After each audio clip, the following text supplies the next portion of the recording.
الشیطان الرجیم بسم اللہ الرحمن الرحیم لا حول ولا قوة الا باللہ العلی العظیم الحمد للہ رب العالمین ثم الصلاة والسلام علی النبی الأمی العربی القرشی الحاشمی المکی المدنی ابتہیت الحامی العبد المعید والرسول المسدد المصطفى الامجد المحمود الاحمد حبیب الہ رب العالمین ابی القاسم محمد وأهل بيته الطيبين الطاهرين المأسومين المظلومين لا سيما بقية الله في الأرض. أما بعد فقد قال الله تبارك وتعالى في كتاب المجيد وفرقان الحميد وقول الحق وهو أصدق الصادقين. بسم الله الرحمن الرحيم. ذالک ومن يعظم شعائر اللہ فإنها من تقوى القلوب. صلوات پڑھیں محمد علیہ.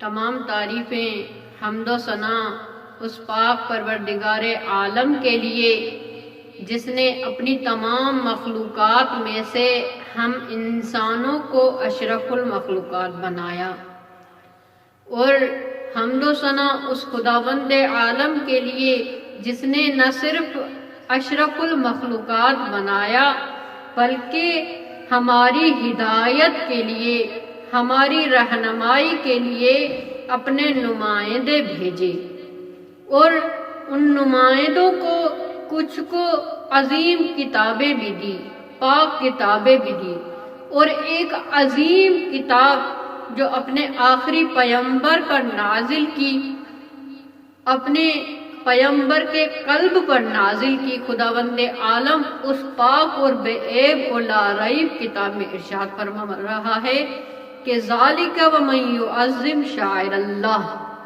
کہ جو بھی شاعر اللہ کی تعظیم کرے گا، جو بھی شاعر اللہ کا احترام کرے گا فإنہا من تقوی القلوب، کہ یہ ان کے دلوں کے تقوی کا جز ہے، یہ ان کے دلوں کے تقوی کا سبب ہے. تو سب سے پہلے یہ میں بتاتی چلوں کہ شاعر اللہ کس کو کہتے ہیں، شاعر اللہ کی کیا معنی ہے. تو عربی لغت میں شاعر شعرا کی جمع ہے، جس کی معنی ہے علامت اور نشانی. یعنی اس آیت کا یہ معنی ہوا، آیت کا یہ مطلب ہے کہ جو بھی اللہ کی نشانی کا احترام کرے گا تو یہ ان کے تقوی کا سبب ہے، یعنی اللہ ان کے دلوں کو تقوی عطا کرے گا.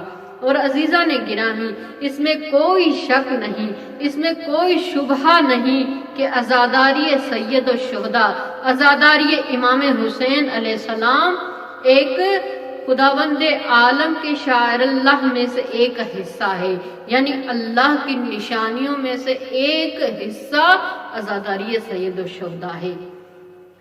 اور ہمارے ائمہ معصومین علیہ السلام جو سفینہ نوح کی مثل ہے، جو ہمارے لیے، ہم انسانوں کے لیے امان بن کر آئے ہیں، ان کا بھی یہی شیوا رہا ہے، ان کا بھی یہی سیرت ان کی رہی ہے کہ وہ عزاداری امام حسین علیہ السلام برپا کرتے تھے.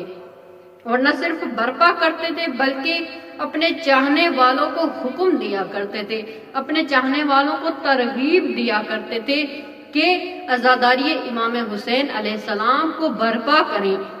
روایتوں میں ہے کہ امام صادق علیہ السلام اپنے ایک چاہنے والے کو فرماتے ہیں کہ یا خزیل اتجلسون وتتحدثون، کہ اے خزیل کیا تم جب ہماری مجلس پڑھتے ہو، ہمارا ذکر کرتے ہو تو کیا ہمارا ذکر مصیبت بھی بیان کرتے ہو؟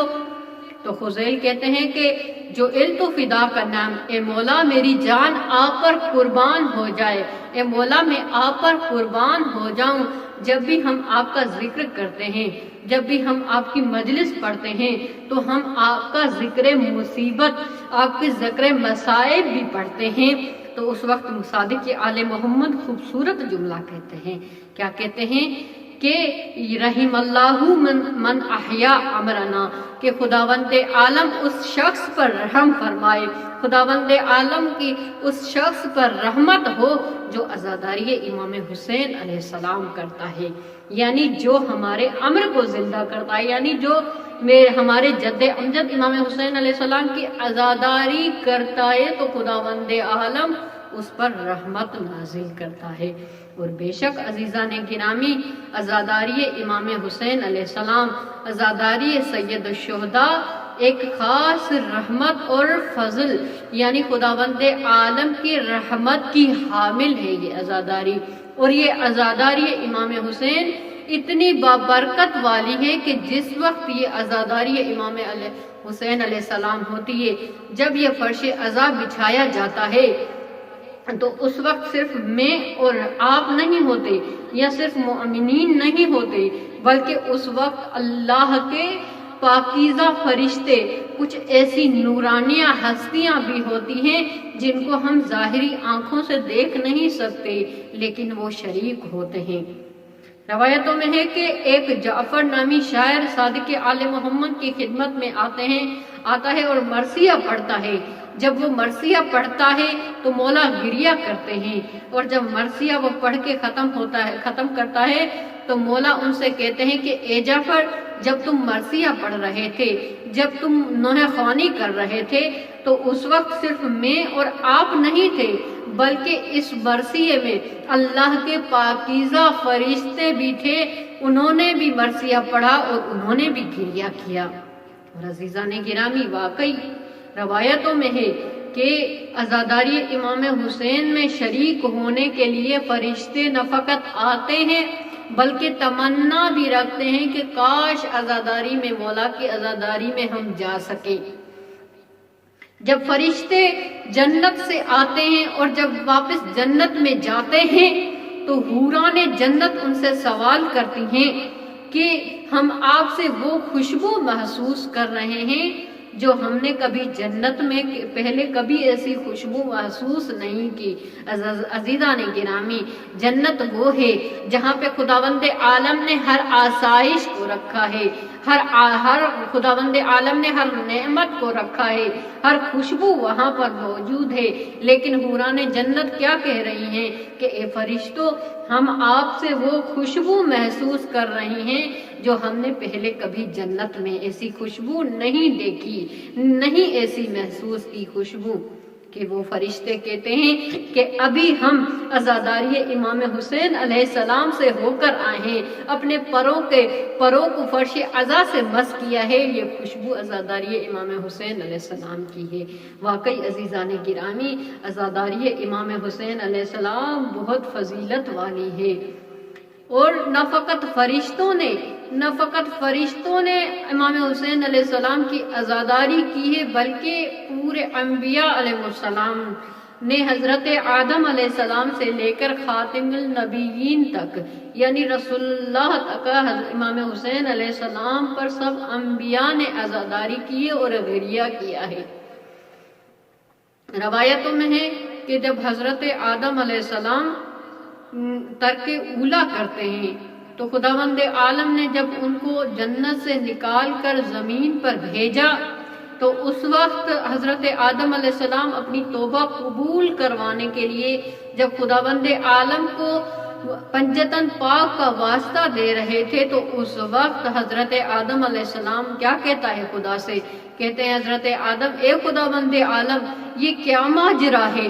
جب میں رسول اللہ کا نام لیتا ہوں تو میرا دل خوش ہو جاتا ہے، جب میں علی مرتضیٰ کا نام لیتا ہوں تو میرا دل خوش ہو جاتا ہے، جب میں فاطمہ زہرا کا نام لیتا ہوں تو میرا دل خوش ہو جاتا ہے، جب میں حسن مجتبیٰ کا نام لیتا ہوں تو میرا دل خوش ہو جاتا ہے، لیکن جیسے ہی میں حسین کا نام لیتا ہوں تو میرا دل غمگین اور اداس ہو جاتا ہے۔ تو آواز خداوند عالم آتی ہے کہ اے آدم، یہ حسین میرے آخری نبی کا نواسہ ہے جس کو کربلا کی سرزمین پر ذبح کیا جائے گا۔ واقعی عزیزان گرامی، فقط حضرت آدم علیہ السلام نے گریہ نہیں کیا بلکہ حضرت آدم سے لے کر رسول خدا تک سب انبیاء نے امام حسین علیہ السلام پر گریہ کیا ہے۔ اور یہ مولا حسین علیہ السلام کی اتنی فضیلت ہے کہ نہ فقط فرشتے فرش عزا پر آتے ہیں، نہ فقط انبیاء نے عزاداری کی ہے، بلکہ خود ہر قوم آج تک مولا حسین کی عزاداری کرتی آئی ہے۔ اور عزیزان گرامی، جس کی عزاداری کی اتنی فضیلت ہو، جس کی زیارت کی اتنی فضیلت ہو، میں زیارت کی فضیلت بھی آپ کی خدمت میں آخر میں بیان کروں گی کہ مولا کی زیارت کی کتنی فضیلت ہے، کہ جس کی زیارت کی اتنی فضیلت ہو اور جس کی خود فرش عزا کی اتنی فضیلت ہو، جن کی عزاداری کی اتنی فضیلت ہو، تو وہ خود مولا کی کتنی فضیلت ہوگی۔ مولا کتنے کمال کے مالک ہوں گے، کتنے فضائل کے مالک وہ مولا ہوں گے جن کی عزاداری کی فقط اتنی فضیلت ہے۔ مولا کی خود فضیلت کے لیے اتنا ہی کافی ہے کہ جس کے لیے رسول اللہ اپنے سجدوں کو طویل کر دیتے تھے، جس کے لیے رسول اللہ اپنے سر کو سجدے سے نہیں تب تک نہیں اٹھاتے تھے جب تک خود حسین نہ اٹھ جائے۔ اور مولا کی شان میں رسول اللہ وہ وحی کی زبان جو خداوند عالم کے حکم کے علاوہ کلام نہیں کرتی تھی، وہ رسول خدا فرماتے ہیں جس کے بارے میں قرآن میں ہے وَمَا يَنطِقُ عَنِ الْهَوَىٰ إِنْ هُوَ وَحْيٌ يُوحَىٰ، یہ وہ نبی ہے جو خداوند عالم کے وحی کے علاوہ، خداوند عالم کے حکم کے علاوہ کچھ کلام نہیں کرتے۔ وہ کہہ رہی ہے کہ حسین ہدایت کا چراغ اور نجات کی کشتی ہے، یعنی ہم انسانوں سے خداوند عالم کے حبیب کہہ رہے ہیں کہ اے انسانوں، جب تمہیں دنیا میں کوئی راستہ نظر نہیں آئے، جب تمہیں کوئی ہدایت نظر نہ آئے، تو حسین کے دروازے پر آ جائیں، یہ حسین آپ کو ہدایت بھی دے گا اور خدا تک بھی پہنچائے گا، یعنی حسین ہدایت کا چراغ ہے۔ اور یہ وہی کی زبان فرماتی ہے کہ حسین و منی و انا من الحسین، یعنی حسین مجھ سے ہے اور میں حسین سے ہوں۔ عزیزان گرامی، یہاں پر غور طلب جملہ ہے کیا کہ حسین مجھ سے ہے۔ یہ تو معلوم ہے کہ نواسہ نانے سے ہو سکتا ہے کہ یہ دنیا میں بھی ہے، لیکن نانا نواسے سے ہے، یہ کیسے ممکن ہے؟ اس کا اصل سوال تو رسول اللہ جانتے ہیں، لیکن میں کہوں گی اگر حسین نہ ہوتے تو آج اذانوں میں اشہد ان محمد رسول اللہ نہ ہوتا، اگر حسین نہ ہوتے تو تشہد میں اشہد ان محمد عبدہ ورسولہ نہ ہوتا، اگر حسین نہ ہوتے دین اسلام نہ ہوتا، اگر حسین نہ ہوتے تو آج دین نہ ہوتا، آج اسلام نہ ہوتا۔ اگر دین ہے تو حسین کے صدقے، اگر اسلام ہے تو حسین کے صدقے، اگر آج دین محمد ہے تو شہادت امام حسین علیہ السلام کے صدقے ہے۔ تبھی ہے کہ حسین رسول اللہ سے ہے اور رسول اللہ حسین سے ہے، یعنی دین کی بقا محمد کی محنت اور رسول اللہ کا دین حسین نے بچایا ہے۔ واقعی عزیزان گرامی، مولا حسین نے اپنے گھرانے کو رسول اللہ کے دین پر قربان کر کے رسول خدا کا دین بچایا ہے، اپنے نانا کے دین کو بقا عطا کی ہے، وہ حسین علیہ السلام کی ذات نے دی ہے۔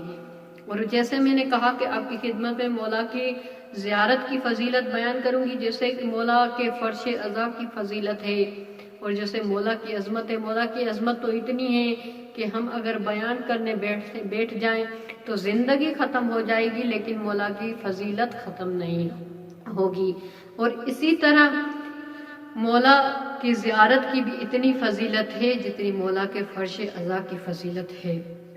روایتوں میں ہے کہ علامہ امینی جو ایک عالم دین تھے، انہوں نے اپنی زندگی میں 2 بہترین کام انجام دیے تھے۔ کون سے؟ ایک، اس نے ایک کتاب الغدیر کے نام سے لکھا۔ وہ کتاب ایسے ہی نہیں لکھا، بلکہ ان کتاب کو لکھنے کے لیے علامہ امینی نے 10,000 کتابوں کا مطالعہ کیا، پھر ایک کتاب الغدیر لکھی۔ اور دوسرا کام کہ اس نے ایک لائبریری بنوائی کتب امیر المؤمنین کے نام سے، جو نجف الاشرف میں آج بھی موجود ہے، اس میں اسلامی بہترین نسخے موجود ہیں۔ تو یہ بہترین کام جب یہ علامہ امینی نے انجام دیے تو جب اس کی وفات ہو جاتی ہے، جب وہ دنیا سے چلے جاتے ہیں، تو ان کا بیٹا یہ تمنا رکھتا ہے کہ میں اپنے بابا کو خواب میں دیکھوں، لیکن خواب میں دیکھنا، مرے ہوئے کو خواب میں دیکھنا انسان کے بس کی بات نہیں ہے جب خداوند عالم چاہتا ہے۔ تو جب یہ ایک دن گزر جاتا ہے، خواب میں نہیں آتے ان کے بابا، 2 دن، یہاں تک کہ 1 ماہ، 2 ماہ، 4 ماہ کے بعد علامہ امینی اپنے بیٹے کے خواب میں آتے ہیں کہ ان کا بیٹا کیا دیکھتا ہے کہ علامہ امینی ایک بہترین مقام پر ہیں، ایک اعلیٰ درجے پر فائز ہیں، بہترین لباس میں ہیں۔ تو اس کا بیٹا دیکھ کر کہتا ہے، فوراً کہتا ہے کہ اے بابا، یقیناً آپ کو یہ مقام، یہ منزلت اس کتاب کی وجہ سے ملی ہے جو آپ نے لکھا تھا۔ تو علامہ امینی کہتا ہے کہ نہیں، مجھے یہ کتاب کی وجہ سے نہیں ملا۔ تو ان کا بیٹا کہتا ہے کہ یقیناً پھر بابا آپ کو اس لائبریری کی وجہ سے ملا ہوگا۔ تو ان کا بیٹا باپ کہتا ہے، علامہ امینی کہتے ہیں کہ نہ مجھے یہ کتاب کی وجہ سے ملا ہے، نہ مجھے لائبریری کی وجہ سے ملا ہے، بلکہ یہ مجھے مقام اور منزلت وہ مجھے میرے اس عمل کی وجہ سے ملا ہے جو میں ہر شب جمعہ نجف سے کربلا مولا حسین علیہ السلام کی زیارت کرنے کے لیے جاتا تھا۔ مجھے یہ مقام زیارت امام حسین کے صدقے میں ملا ہے۔ واقعی عزیزان گرامی، زیارت کی فضیلت اتنی ہے کہ خداوند عالم ان کو اعلیٰ مقام پر فائز کرتا ہے۔ اور تو پھر علامہ امینی کے بیٹے پوچھتے ہیں کہ بابا، اگر کوئی زیارت پر نہیں جا سکے، کسی کے پاس مالی استطاعت، مالی طاقت نہیں ہے، یا کوئی دوسرا عذر ہے، اگر وہ زیارت پر نہیں جا سکتا تو پھر وہ کیا کرے؟ تو علامہ امینی کہتے ہیں کہ اگر کوئی شخص مولا کی زیارت پر نہیں جا سکتا، کسی کے پاس عذر ہے، کسی کے پاس کوئی مجبوری ہے، تو ہر وہ جگہ، ہر وہ مقام جہاں پر فرش عزا بچھایا جائے تو وہ عزاداری امام حسین کی عظمت رکھتی ہے وہ جگہ۔ واقعی عزیزان گرامی، اور روایتوں میں بھی ہے کہ مولا کی تربت ایک جگہ پر نہیں ہے، یعنی فقط کربلا معلیٰ میں نہیں ہے، بلکہ مولا کی تربت 4 جگہوں پر ہے۔ ایک کربلا معلیٰ میں، دوسری عرش الہی پر، اور تیسری مومنین کے قلوبوں میں، اور چوتھی ہر وہ جگہ، ہر وہ مقام جہاں پر عزاداری امام حسین علیہ السلام برپا ہو، جہاں پر مجلس عزا ہو، جہاں پہ فرش عزا بچھایا جائے، وہ عزاداری امام حسین علیہ السلام کے مزار یعنی تربت کی عظمت رکھتی ہے یہ جگہ۔ بس عزیزان گرامی، مولا کے تو اتنے فضائل ہیں، مولا کی عزاداری کے، مولا کی زیارت کے، اور خود مولا کے اتنے فضائل ہیں، اگر انسان اور جن لکھنے بیٹھ جائیں تو مولا کے فضائل نہیں لکھ سکتے، لیکن زندگیاں ختم ہو سکتی ہے، مولا کی فضیلت کو ہم مکمل بیان نہیں کر سکتے۔ اور بس عزیزان گرامی، جتنے مولا کے فضائل ہیں اتنے ہی بلکہ ان سے زیادہ مصائب ہیں۔ جتنی اہل بیت کی خداوند عالم نے عظمت رکھی ہے، اتنے ہی دنیا والوں نے ان پر مصیبتیں اور مصائب ڈھائے ہیں۔ جتنی خداوند عالم نے ان گھرانے سے محبت کی ہے، دنیا والوں نے اتنا ہی ان سے بغض اور دشمنی رکھی ہے۔ بس عزیزان گرامی، میں چند جملے مصائب کے پڑھ کے آپ کی زحمتوں کو تمام کروں گی۔ میں آج اس گھرانے کا مصائب پڑھوں گی، آج اس مظلوم قافلے والوں کا مصائب پڑھوں گی۔ جب یہ قافلہ مدینے سے آ رہا تھا تو بڑی شان و شوکت سے آ رہا تھا۔ اس قافلے والوں میں جو مستوراتیں تھیں، سیدہ زینب تھی، ان کو سوار کرنے والے عباس جیسے جوان موجود تھے، عباس جیسے جری تھے، اور ان کو سوار کرنے والے اکبر جیسے شہزادے تھے، ان کو سوار کرنے والے قاسم جیسے تھے، ان قافلے میں حسین جیسی ہستی تھی۔ لیکن عزاداران امام حسین علیہ السلام، جب یہ قافلہ واپس مدینے جائے گا تو ان کو سوار کرنے والا نہ اکبر ہوگا، نہ عباس ہوگا، نہ ان قافلے میں حسین ہوں گے۔ عزاداران امام حسین، آج پرسا دیں ان بی بی کو جو اپنے بھائی سے بہت زیادہ محبت کرتی ہے۔ میں کہوں گی بی بی آپ کیسے وطن جائے گی مولا حسین کے بغیر؟ ارے یہ تو وہ بی بی ہے جب تک اپنے بھائی کو نہ دیکھتی تھی تو ان کو سکون نہیں آتا تھا۔ نہ جانے کیسے زینب اپنے بھائی کو چھوڑ کر وطن جائے گی۔ میں آج ان بی بی کو پرسا دوں گی جو اپنے ماں جائے کو چھوڑ کر واپس مدینے جائے گی۔ عزاداران امام حسین جب یزید کے خلاف لوگ ہو جاتے ہیں تو یزید حکم دیتا ہے کہ ان قافلے والوں کو واپس مدینے بھیجا جائے۔ عزاداران امام حسین جب مولا حسین علیہ السلام کو یزید مدینے بھیجنے کا کہتا ہے، مولا کہتے ہیں کہ میری کچھ شرطیں ہیں۔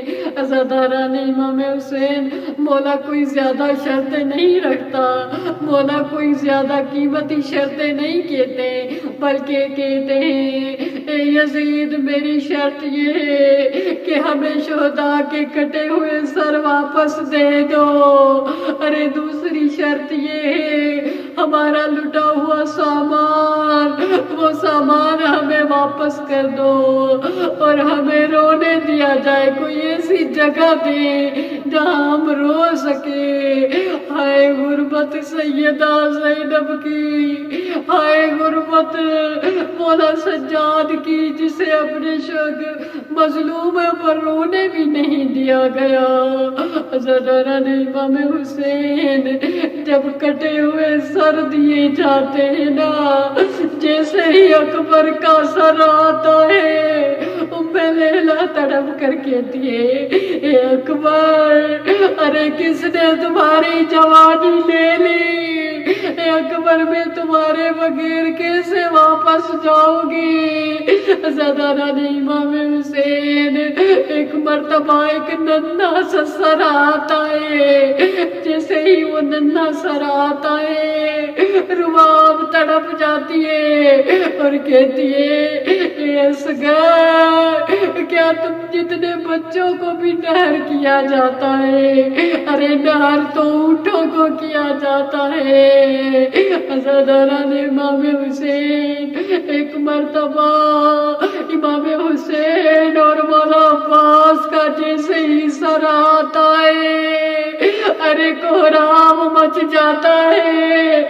سیدہ زینب بیل کرتی ہے اے میرے بھیا، میں کیسے نانا کے وطن جاؤں گی؟ ارے میں نے تو کبھی تصور نہیں کیا کہ تمہارے بغیر بھی زینب جی پائے گی، نہ جانے کیسے زینب نے مدینے جائے گی۔ عزاداران امام حسین جب لٹا ہوا سامان دیا جاتا ہے، ایک مرتبہ چادر تطہیر آتی ہے، ارے جیسے ہی چادر تطہیر آتی ہے سیدہ زینب کہتی ہے لاؤ مجھے اپنی اماں زہرا کی چادر تطہیر دے دو۔ عزاداران امام حسین ایک مرتبہ ایک انگوٹھی آتی ہے، سید سجاد تڑپ کر کہتے ہیں ارے مجھے اپنے بابا کی انگوٹھی دے دو۔ زینب پوچھتی ہے اے بیٹا سجاد یہ انگوٹھی کس کی ہے؟ مولا کہتے اماں میرے بابا کی انگوٹھی ہے، جب ملعونوں کو اتر نہیں رہی تھی تو میرے بابا کی انگوٹھ سے مبارک کو کاٹ دیا تھا۔ عزاداران امام حسین یہ مظلوم قافلہ جب شام سے جاتا ہے، رباب کہتی ہے اے سکینہ میں تنہا چھوڑ کے تمہیں جا رہی ہوں۔ اے سکینہ ارے تمہیں تو زیادہ شوق تھا وطن جانے کا۔ عزاداران امام حسین جب یہ قافلہ جاتا ہے، ایک راستہ آتا ہے جہاں سے ایک طرف مدینے کا راستہ ہوتا ہے اور دوسری طرف کربلا کا۔ تو سید زینب کہتی ہے، سیدانیہ کہتی ہے سے بھائی سجاد، اے بیٹا سجاد، ہم آخری شہدا کو ودا کرنا چاہتی ہیں۔ جیسے ہی عزادارہ نے امام حسین، یہ لٹا ہوا قافلہ امام حسین کی قبروں پر، ان شہدا کی قبروں پر جاتا ہے، وہاں پر جابر بن عبداللہ انصاری رسول اللہ کے صحابی کھڑے تھے، وہاں پر تھے۔ تو جیسے ہی مولا نے جابر کو دیکھا تو عزادارہ نے امام حسین، دنیا کا بھی رسم و رواج یہی ہے نا کہ اگر کوئی بیٹا یتیم ہو جائے تو دنیا والے ان کو پرسہ دینے آتے ہیں، کہتے ہیں کہ اے بیٹا تم یتیم ہو گئے، تمہارے سر پر اب باپ کا سایہ نہیں ہے۔ لیکن سید سجاد کو کسی نے پرسہ نہیں دیا۔ عزادارہ نے امام حسین جیسے ہی مولا جابر کو دیکھتے ہیں تڑپ کر گلے لگاتے ہیں اور کہتے ہیں چچا جابر، میرا بابا شہید ہو گیا، میں یتیم ہو گیا، میرا بھائی عباس مارا گیا، میرا بھائی اکبر مارا گیا۔ عزادارہ نے امام حسین آخری جملہ، بس آپ کی زحمتیں تمام۔ مولا کہتے ہیں اے جابر آپ ذرا دور جائیں، مستورہ آخری ودا کریں گی۔ جابر کہتے ہیں مولا میں تو نابینا ہوں، میں کچھ دیکھ نہیں سکتا۔ تو مولا کہتے ہیں جابر آپ کی آنکھیں نہیں ہیں، آپ دیکھ نہیں سکتے لیکن سن تو سکتے ہیں۔ ابھی ہماری پھوپھی ہماری مستورات بیان کرے گی، آپ برداشت نہیں کر پائیں گے۔ ایک مرتبہ جابر سے دور جاتے ہیں اور بیویاں قبر امام حسین پر حلقہ بناتی ہیں اور بیان کرتی ہے، کوئی کہتے ہیں واہ مصیبتہ، کوئی کہتی ہے واہ عباسہ، کوئی کہتی ہے واہ حسینہ۔ لعنت اللہ علی قوم الظالمین، انا للہ و انا الیہ راجعون۔ بار الہ ہماری اس قلیل قربانی کو اپنی بارگاہ میں قبول و مقبول فرما، عطا فرما، اور بار الہ ہمارے تمام گناہوں، صغیرہ اور کبیرہ گناہوں کو معاف فرما، اور جو بھی مریض ہیں ان کو شفایابی عطا فرما، اور ہمارے آخری حجت، خدا کی آخری حجت، ہمارے آخری امام مہدی اجل اللہ تعالی فرجہ شریف کے ظہور میں تعجیل فرما۔